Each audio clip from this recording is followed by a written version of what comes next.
Welcome to the third and final Wellbeing webcast in this series, which we've developed in partnership with the IGD.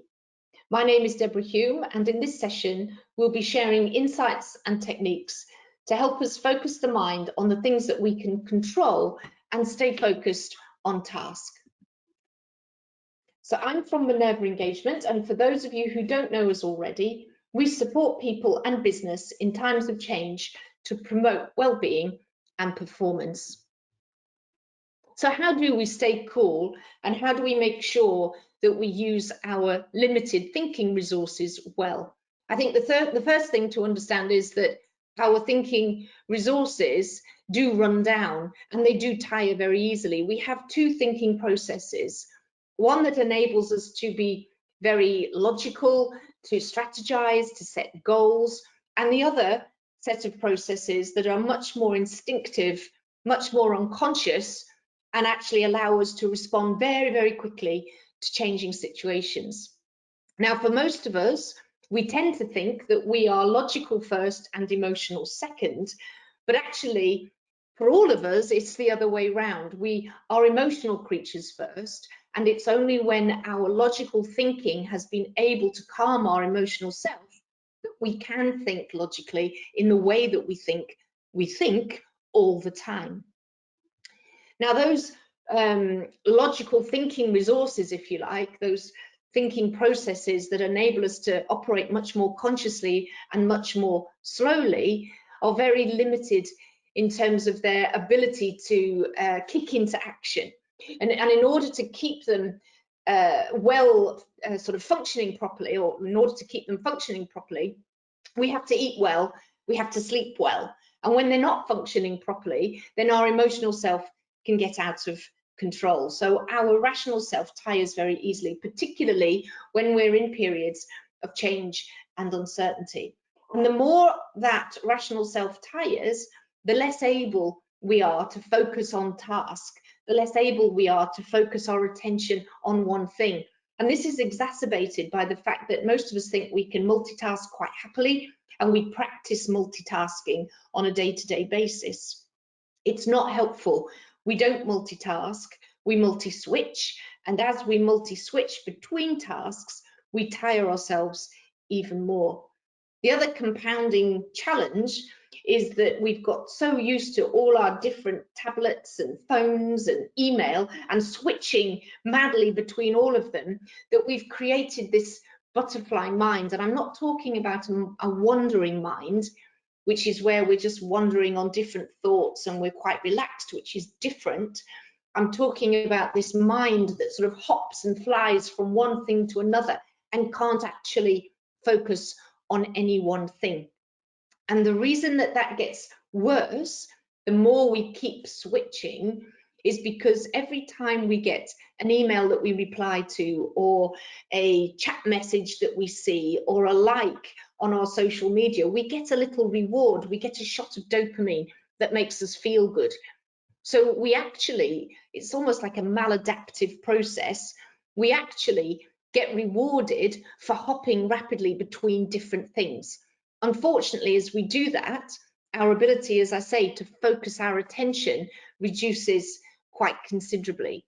So if we want to be able to focus and stay cool, if you like, under pressure, and be able to keep performing and keep doing what we need to do, rather than being distracted by everything that clicks and bips and bongs around us, then we do need to develop our attentional resource and our attentional intelligence and actually pay attention to it.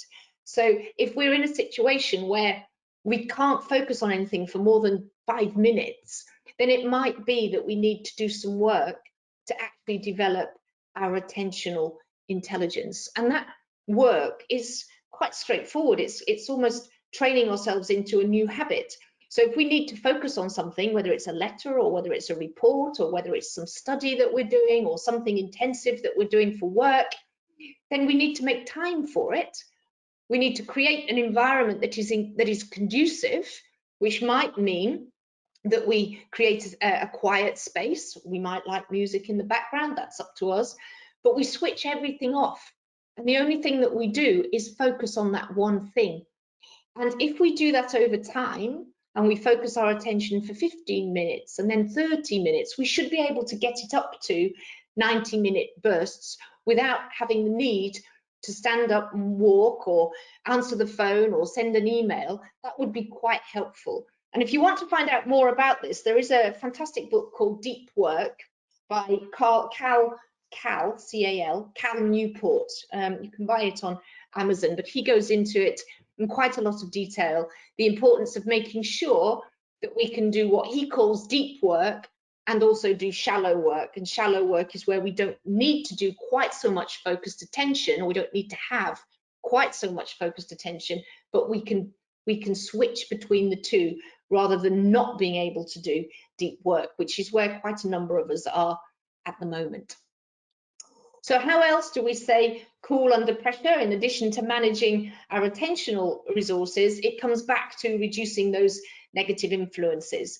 The more under pressure we are, the more we surround ourselves with negative news feeds or negative people, the more we get involved with really sort of unhelpful gossip, the more anxious, the more stressed we will be, the more distracted we will be. So being able to, again, manage ourselves through that and having the strength and the resilience to step out of some of those situations, a bit like I did a few weeks ago when I actually switched off a lot of my news feeds because I just couldn't concentrate on anything else, and it was causing me so much of an emotional reaction that I was actually really anxious and not sleeping. And so taking positive action to reduce those negative influences is quite important. And I think the other thing that can help us keep cool under pressure, and again, it sounds very simple, but it's very effective, is not to forget the importance of practicing gratitude. When we're all in quite changing circumstances,